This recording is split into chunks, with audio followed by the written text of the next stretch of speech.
लोकशाही मराठीच्या एक्झिट पोलनुसार मुंबईत भाजप आणि शिवसेनेला 115 ते 130 जागांचा अंदाज, तर ठाकरे बंधू आणि शरद पवारांच्या राष्ट्रवादीला 67 ते 82 जागांचा अंदाज.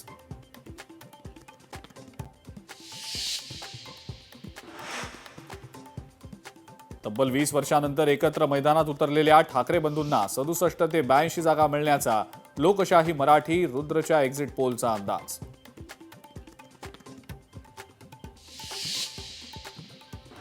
नवी मुंबईत परस्परांविरोधात दंड थोपटणाऱ्या राजकीय कुस्तीमध्ये भाजप वरचढ ठरण्याची शक्यता.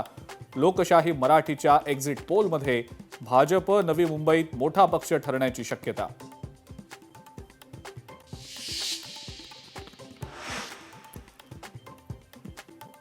फडणवीसांचा लाडका बिल्डर आणि गगराणींच्या बैठकीमध्ये काय शिजलं? संजय राऊतांचं ट्विट. तर दोन्ही भावांच्या बैठकीनंतर राऊतांनी ट्विट केलं, चित्रा वाघ यांचा पलटवार.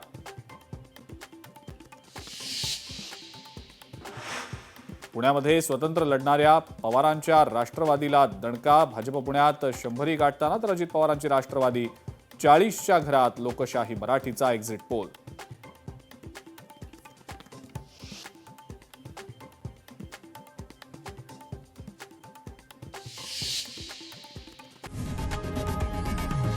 लोकशाही मराठी ऐका, पहा, जागरूक रहा.